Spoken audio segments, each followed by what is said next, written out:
And we are back with another episode of the Kyle Anzalone Show.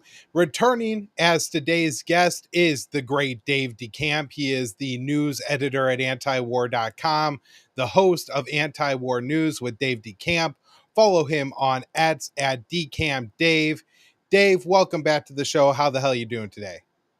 I'm doing good. Thanks for having me back, Kyle. Always good to be here.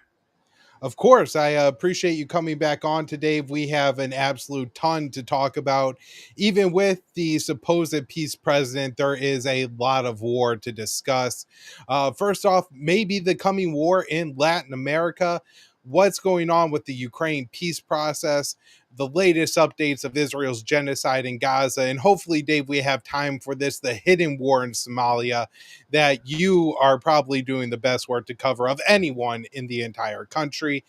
So let's start off with this going on in Mexico, Dave. There's been a couple articles published on Ken Klippenstein's Substack in recent days, just documenting that he has received documents from the Pentagon, internal documents that show that northern special operators are preparing for operations inside of Mexico. This is either going to be airstrikes, drone strikes, or raids targeting cartels.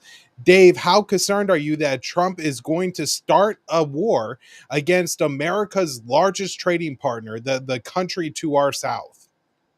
Yeah, I mean, I think the most concerning thing in that report, in the original report from Klippenstein there, is that it says they're planning to go ahead with these operations with or without the consent of the Mexican government.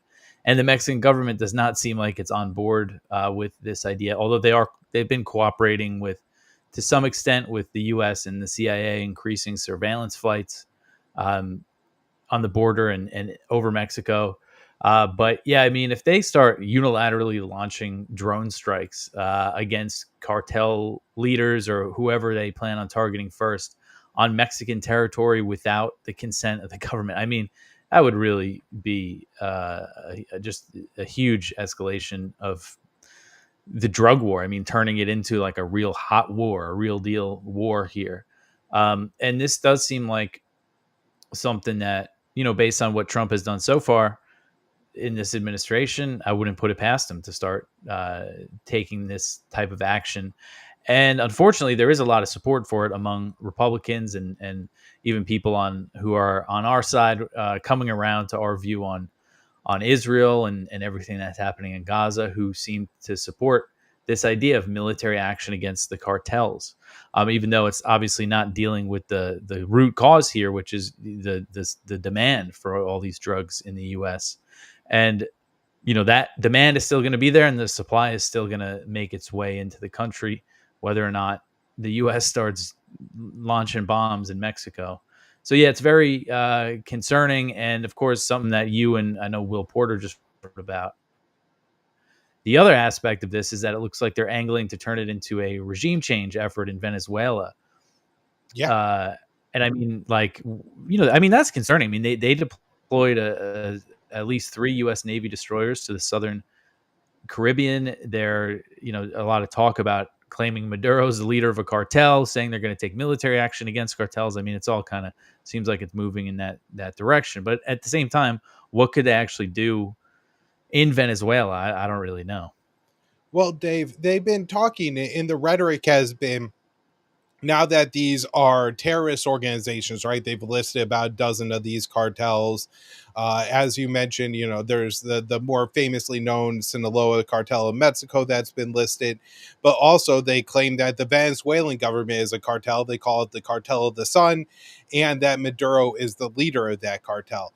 And so their plans to treat these cartels as terrorist organizations. Well, if you look at the region of the world spanning Libya to Afghanistan, all these places where we are going in to root out the terrorists, it just simply flat out hasn't worked. There's more terrorism, more instability in all these countries. And of course, it's led to a significant amount of either blowback terrorism against the United States or asymmetrical attacks against either American assets or American troops stationed overseas. And so, I'm very concerned that even if the Mexican government goes along with it, these cartels have networks in the United States. I mean, are you thinking that this could lead to some major blowback and instability in the United States if Trump goes through with either of these campaigns, whether it's against Venezuela or Mexico? Yeah, I mean, one potential blowback here is another migrant crisis. If you start bombing countries south of the border, you're going to destabilize the place and create more migrants. And then when it comes to the cartels, could they carry out attacks inside the U.S.? That's probably a possibility. And another thing, that people don't really understand is like when it comes to the drugs coming into the U.S. I mean, it's kind of all about the networks of people that like ship the drugs, funnel the drugs through certain areas more so than it is like the cartels and like the territory that they control or anything like that. So, like I said, I think that it probably would have very little impact, especially when we're talking about something like fentanyl. So you need such a small amount. Um, I just don't think it would have any success on like stemming the flow of that drug. So, and then when it comes to Venezuela, I mean, it's hard to imagine. One thing, I was at the Ron Paul Institute conference a couple weeks ago, and Max Blumenthal and Anya Armpil were there from the Gray Zone, and Anya has written a book on Venezuela. She knows a lot about it. One thing she pointed out is that while they're doing all these, taking all these steps, putting the pressure on Venezuela, they also reversed their ban on Chevron pumping oil. So Venezuelan oil has just begun being shipped to the U.S. again. And there's also been these negotiations. You remember Rick Grenell went over there when Trump first came in to get some prisoners out of Venezuela. So, like, we're kind of seeing two things happen at once here: the pressure, but also some very small form of sanctions relief. Um, so, hopefully, I mean, I just can't imagine like what military action would they try to do when it comes to Venezuela. If we saw aircraft carriers go to the South Caribbean, then I'd be a lot more concerned. Of carrying out airstrikes or something. Um, but Yeah. again, no, I mean, no, I wouldn't put it past this administration to do so. Well, I definitely agree with you there, Dave. Now, I want to move on and talk about the peace process in Ukraine, starting off with this statement from Sergei Lavrov. We cannot agree with the fact that it is now proposed to resolve collective security issues without the Russian Federation. This will not work. We have already explained more than once that Russia does not overstate its interests. But we will ensure our legitimate interests firmly and harshly. And I'm sure that in the West, and above all in the United States, they understand perfectly well that seriously discussing security issues without the Russian Federation is a utopia, a road to nowhere. So, Dave, I guess I got a couple questions for you here. The first one is around this idea of security guarantees, and I think this is what Lavrov is alluding to here. We have this statement from the U.S. walking away from the Trump-Putin summit. Wickoff, Rubio are saying that, oh, Russia agreed to allow security guarantees for Ukraine, and Europe is planning on sending troops. Trump is planning on providing air support. And Russia has put their foot down pretty firm there. So, Dave, is the security guarantees going to be a barrier, potentially what kills the peace process for Ukraine? Yeah, that seems to be what's happening here. I remember after the Trump Putin summit, Steve Witkoff came out and claimed that Putin had agreed to allow NATO Article 5 style security guarantees for Ukraine. And I think I remember when I first saw the story, I sent it to you and I said, like, this can't possibly be true, right? Like, there's no way Russia would agree to that. And you also said that it was probably BS from Witkoff.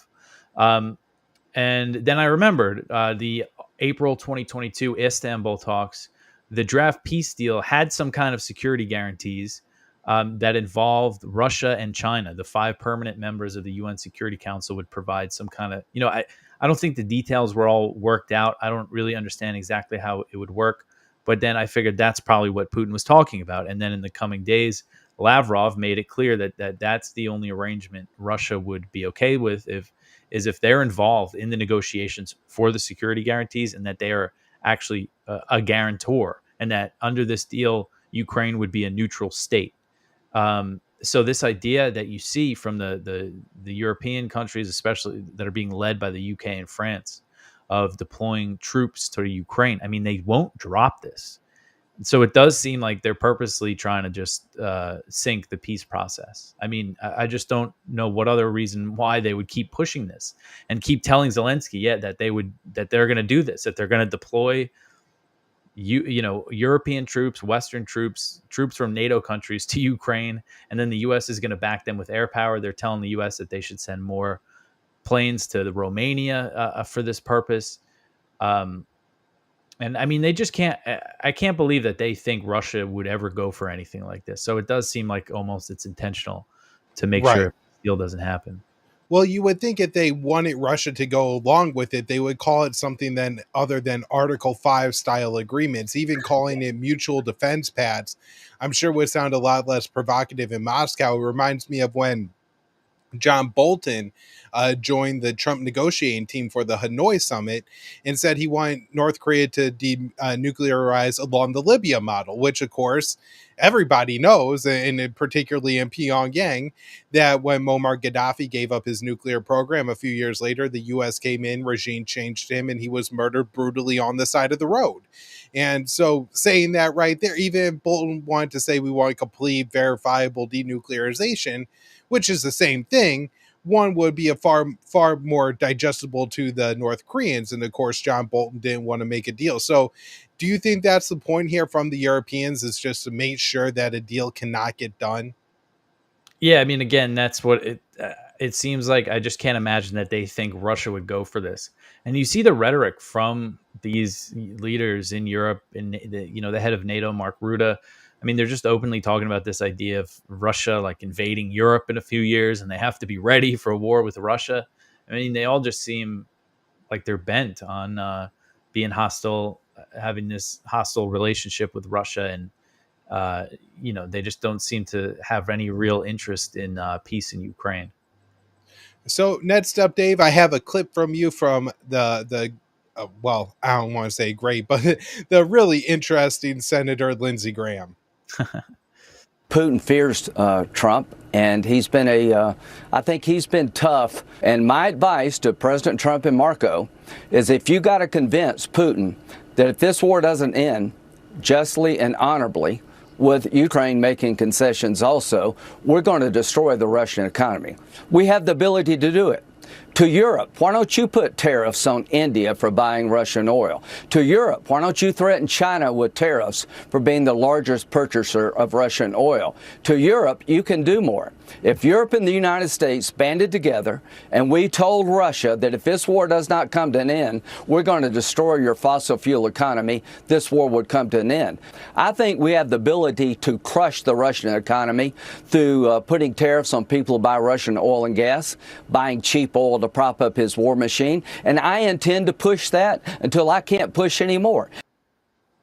So, Dave, even in the United States, even people who are supposed to be in the Trump camp, he seems to have people who are working very hard against the deal. This is somebody who has Trump's ear. Do you think Trump is going to go for this idea that we could crush the Russian economy and Putin will come back to Trump on his knees? Yeah, I mean, this idea is just totally absurd. The idea that the U.S. has this ability to crush Russia's economy like that. I mean, we've seen Trump already added 50% tariffs on India and cited its purchase of Russian oil. And India has made very clear that it's not going to impact their relationship with Russia.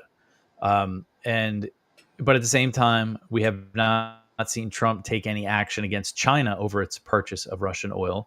Maybe he does realize that is a foolish endeavor. But these are the people who are in there, Trump's ear. I mean, that's a good point. He does seem he's still friendly with Lindsey Graham and listens to Lindsey Graham on some things, I'm sure. But does he really think he could flip a switch and crush Russia's economy to end the war? I mean, there are people in the administration who I know better than that. But the question is if he's listening to them. I mean, I almost have sympathy for the China hawks. I'm not a China hawk myself, obviously, but this whole idea of doubling down on this proxy war and going after India, who they want as an ally against China, if they're going after India for buying oil from Russia. It's just like so foolish. It's like Tony Blinken style approach to the world. So, maybe there are some people in Trump's ear who are telling him, you can't really do this, crush Russia's economy like he's saying. Right. I mean, Dave, you make a great point there that there may be a reasonable debate to be had in the United States, say between Judge Napolitano and John Mearsheimer on foreign policy. Do we need to worry about the rise of China? Do we need to be prepared to confront China? But the debate really is between those who want to do everything and those who maybe are willing to scale back on, say, Ukraine. We don't want to send them billions of dollars of weapons. We'll sell them billions of dollars of weapons, but that's really all they're willing to scale back. If you really want to, I imagine, crush the Russian economy, I would guess the first steps you would take would be removing sanctions from Iran and Venezuela and allowing them to pump out as much gas as possible to, help to drop the price of oil and hurt the Russian economy that way, rather than trying to isolate them on the global stage, sanctioning everyone and probably driving up the price of oil by doing so. So this strategy just clearly isn't working. And if Trump goes along with Graham, he's going to find himself in a real disaster. Now, Dave, I want to spend most of our time on the show talking about the situation in Gaza, what's unfolding. I have a little bit of a longer clip here to play, but I think it's really important. It gets into the humanitarian situation in Gaza. So let's play the next clip. It is a famine. The Gaza famine. It is a famine that we could have prevented if we had been allowed. Yet food stacks up at borders because of systematic obstruction by Israel. It is a famine within a few hundred meters of food in a fertile land that forces a parent to choose which child to feed, that forces people to risk their lives to seek food. It is a famine that we repeatedly warned of, but that the international media has not been allowed in to cover, to bear witness. It is a famine in 2025, a 21st century famine, watched over by drones and the most advanced military technology in history. It is a famine openly promoted by some Israeli leaders as a weapon of war. Everyone owns this. The Gaza famine is the world's famine. It is a famine that asks, but what did you do? A famine caused by cruelty, justified by revenge, enabled by indifference, and sustained by complicity. It is a famine that therefore also asks, and what now will you do? To Prime Minister Netanyahu and anyone who can reach him, enough. Ceasefire. Open the crossings, north and south, all of them. Let us get food and other supplies in, unimpeded. End the retribution. It is too late for far too many, but not for everyone in Gaza. Enough. For humanity's sake, let us in. So, Dave, by the way, that was top UN humanitarian official Tom Fletcher. Dave, I know every single day at antiwar.com, I read an article by you basically detailing the number of Palestinians starved to death by Israel over the past 24 hours. So, Dave, just how bad is the starvation crisis there now? Yeah, I mean, it seems like the IPC just officially declared that famine is taking place in Gaza City and some of the nearby towns. And so, I follow the Gaza Health Ministry and report on their numbers every day because every study and indication has told me that their numbers are accurate and likely an undercount. And that comes to when it comes to the violent death toll. when it comes to starvation, it's not like they're putting out absurd numbers. Like today, the number was that Gaza hospitals recorded 11 malnutrition deaths over the past 24 hours. So it's important to point out here that these numbers are just from what's being recorded at the hospitals. And you got to figure there's other people dying who don't make it to a hospital, especially elderly people or sick people who are dying because of malnutrition. But and this has been kind of the claim from Israel and all its defenders to downplay this, that, oh, these are just people with pre-existing medical conditions. That's why they're dying. That's why they look like that. But which is just absurd for multiple reasons. I mean, the first one is the fact that whenever famine sets in, it's always the most vulnerable that die. The second reason is that some of these so-called pre-existing conditions are illnesses or diseases that they got as a result of the Israeli siege. And in some cases, these are things they were born with, like cerebral palsy, but that's something children can live with easily if they have access to food, to proper nutrition. So it's tough to know exactly like the scale of the starvation deaths and everything, but I think we have reason to believe that these numbers that we're getting from the health ministry are probably the lower end of the real, the real figures here. And I mean, the fact that since the end of May, over 2,000 Palestinians have been killed trying to get aid. I mean, it's just completely crazy that many people have been killed trying to get food. So the fact that people still go out every day to get food, I mean, and risk getting shot and killed, I mean, that shows that there is, severe starvation, hunger, if people are willing to risk their lives to go get food like that and make these long treks to either the GHF sites or to find an aid truck that they can get something off of. And there was also this report from Haaretz, the Israeli newspaper. They took virtual tours of Gaza hospitals and health centers. The doctors there took them around and showed them the children. And I mean, it's just absolutely horrific, the footage. And they examined in 27 cases of children suffering from malnutrition. 17 were found that they did not have any kind of pre-existing condition, and while 10 did. And another thing that a lot of people don't seem to understand is once someone's suffering from severe malnutrition, they can't just be like fed back to health. Mm-hmm. They need real medical care that they lack in Gaza. So even if you're getting more food in, that's not going to help the people who are on the brink already. So like Fletcher said, I mean, they need a ceasefire. I mean, that's what's needed.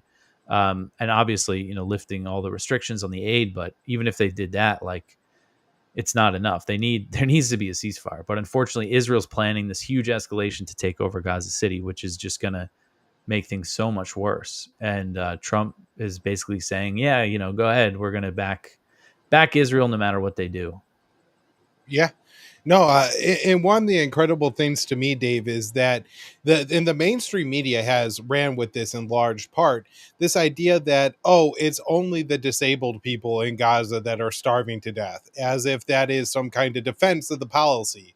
The kid had cerebral palsy, which doesn't probably contribute to wasting or anything like that. And yet that is their excuse for starving the whole population. Now, Dave, there have been some very disturbing developments coming out of Gaza today. I know you saw it this morning when it broke. Clear video. I mean, you could see the faces of these people at the Al Nasser hospital in southern Gaza as they were on their way to the 4th floor of that hospital to try to rescue people who had just been injured in an Israeli strike when Israel launched a second strike, a double tap, and killed those people as well. I have a short clip to play, then I want your thoughts on all this. So it happened around 10 a.m. this morning. And for context, to give our audience a lay of the land, Nasser Hospital is the largest, the only functioning hospital in the south. And the part of Nasser Hospital that was hit, you guys, is really important. You can see it in the videos. It was a staircase. And the reason this staircase was targeted very clearly is that this is where journalists since the early days of the war have gathered to get Wi-Fi signal. We have seen videos they've posted on social media. Our team, which used to work right close to that staircase, would share videos of them holding their phones to the sky, kind of huddled over laptops in the wee hours of the night. But journalists, since the beginning of this war, you guys, since they have been personally displaced, have flocked to hospitals to use resources like Wi-Fi, to use power, to use water. So this staircase, journalists were on the staircase this morning when it was struck around 10 a.m. And as Jonathan just laid out, minutes later, as first responders were racing up to that area, as other journalists in the area were going to cover the strike, another drone strike hit that same exact spot. Mika, we actually have updates from the numbers that you just read. As Jonathan says, this is a very fast-moving story. It is now at least 20 people killed, including 5 journalists. As you mentioned, AP, Reuters, and Al Jazeera have all said that at least 3 of those journalists were working for them. And this brings the total of journalists killed in Gaza since October 7th to 245 journalists, media workers. These are our colleagues, our peers who have been killed in the last 22 months, guys. So, Dave, go ahead. Just let me get your thoughts on this situation.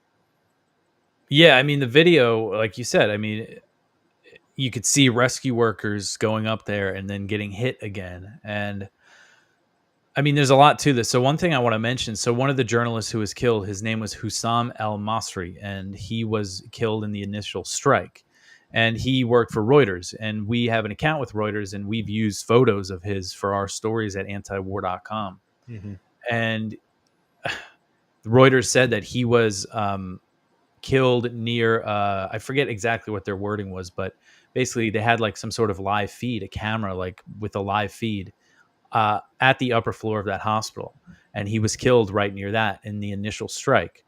And the IDF initially said, according to Haaretz, that an Israeli tank targeted a camera at the hospital that they claimed was a Hamas camera. And then they hit it again to make sure the camera was destroyed. So that was initially their story, which, I mean, there's just no justification. Obviously, they knew they were going to kill the rescue workers and everything with the second strike. So now, since the outrage and everything, Netanyahu and the IDF are now saying, oh, it was a tragic mishap, trying to make it seem like it was a mistake. It's a mistake to hit the same spot twice within a matter of 15 minutes. I mean, it's just it's insulting to our intelligence that they're even trying to claim that this was a mistake. So a total of 5 journalists were killed, and it's just such a crime. I mean, a crime and just broadcast for everybody to see. And like at this point, like what even there is to say, like, just continue to support these horrific crimes. And they can, do things like this all the time. But this one, it was actually a live broadcast from an Arab media, a news site that caught the second strike on camera, and, just doing it in front of the whole world. So hopefully maybe this will, I don't know, maybe wake some more people up, but it's, and just kind of the shifting story. Again, you see them say, oh, we targeted the camera. It was a Hamas camera. And, it's just such a joke. Like that was their attempt at a cover story, I guess. But, yeah. And Yuval Abraham, the reporter for 972 magazine, I first saw him post the video, and just last month at 972, they posted this extensive report about how double tap strikes were standard procedure for the Israeli military in Gaza. So this is what we're seeing here is standard procedure for the IDF, and they just happen to get it on camera. So a lot more people believe it now. Yeah.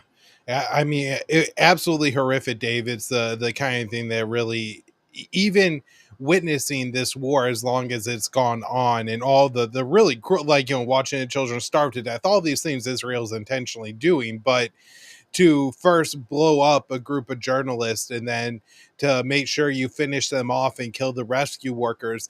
And look, this was at a hospital, right? And so it's hard to say, oh, they were Hamas, and these journalists worked for Western outlets. So again, it's hard to say that this was Hamas, but that's not going to stop our mainstream media for spinning for the IDF. I want to play this quick clip of Mika Brzezinski explaining what happened. Israel's defense forces responded to the reports, announcing plans to conduct an initial inquiry as soon as possible. It adds, the IDF regrets any harm to uninvolved individuals and does not target journalists as such. The IDF acts to mitigate harm to uninvolved individuals as much as possible while maintaining the safety of IDF troops. So, Dave, I mean, it almost looks like a hostage video. Like you have to imagine like somebody is there saying, you will read this statement, but this is going to be repeated throughout the mainstream media. We're going to hear it in the coming days. This was an unfortunate mistake. Israel takes care to make sure they're only killing members of Hamas. What does Dave DeCamp say to that? Yeah, well, I mean, at least it looks like it was painful for her to say that. I mean, that statement is just again, just a complete joke. But what we're seeing, and maybe on the network shows, we're going to see more of that kind of cover for the IDF. But I think when it comes to, we're seeing a lot of mainstream news reporters kind of have been turning a corner. I saw a few of them in the wake of Anas al-Sharif, the Al Jazeera reporter, very well known, very popular reporter, getting killed in a targeted strike, in an assassination by the IDF.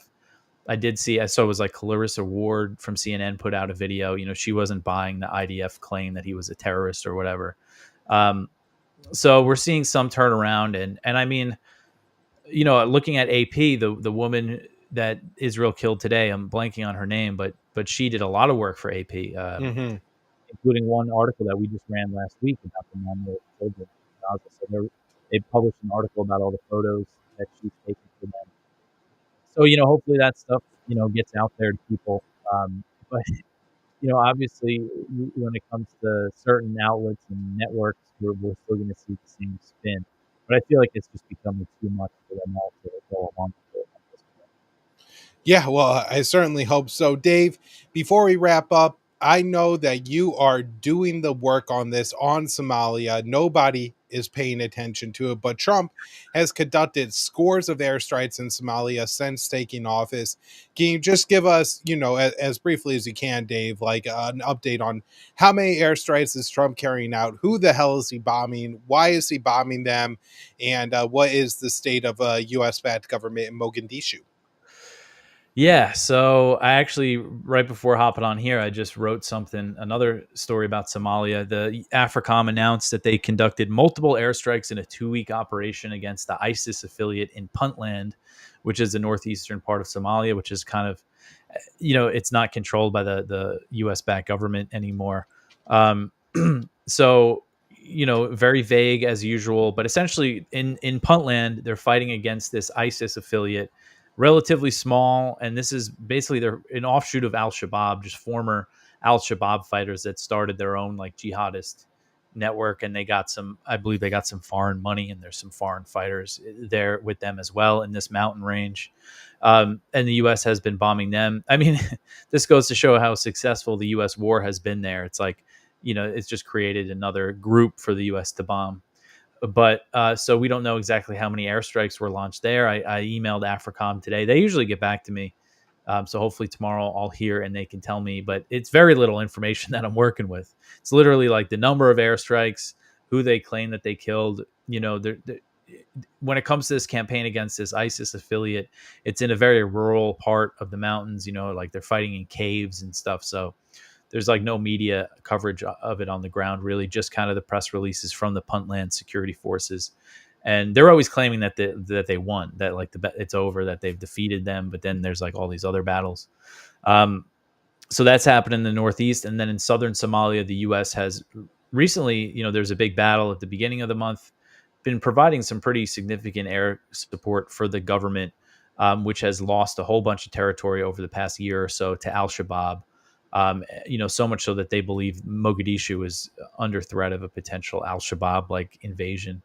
Recently, they took back another town down there, but overall, the government has not been doing good, and they've lost a lot of the support of the clans that helped fight Al-Shabaab. It's kind of fallen apart, but the U.S. is doubling down on propping up that government and launching all these airstrikes. So based on my count, and this is bare minimum because I'm counting the multiple airstrikes that the U.S. launched over 2 weeks, just as two. The U.S. has launched at least 61 airstrikes in Somalia this year. and the record Trump set in 2019 was 63. So there's a chance that the record's already been broken with these multiple airstrikes. And it's only August. I mean, this is again, it's a record pace of bombing in Somalia, and as we always say, it gets like no coverage at all. And again, I don't have much to work with. Like, it's it's again the Somali government that the U.S. backs. They also kind of have a tight control of the media. They've cracked down on journalists over the years, so like we don't really know what's happening on the ground in these battles against Al-Shabaab either. But just trying to get attention on this air campaign that no one is aware of. Yeah. Well, Dave, one of the listeners says Dave's doing God's work by reporting on Somalia. He's the only one I see doing it.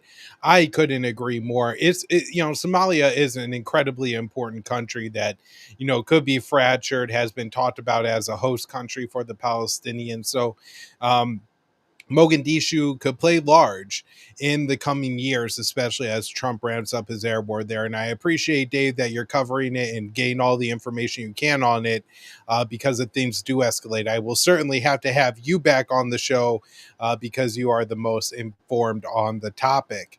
Dave, thank you so much for returning to the show today. As always, I really appreciate your time. Everybody, be sure you're reading Dave's articles. They're not very long, but he writes a lot of them. 5, 6, 7 articles a day at news.antiwar.com. They're all, 3, 4, 500 words. They really just cover what you need to know about the situation. He strips out all the mainstream media bias, all the U.S. empire spin, and it's a really, really important resource for keeping up on world events. If you don't like reading, you could just watch them on his show, antiwar.com with Dave DeCamp. And of course, follow him on X at Dave DeCamp. Dave, or DeCamp Dave. DeCamp Dave is the handle. Dave, thank you so much for coming back on the show, and we'll do it again soon. Thanks, Kyle.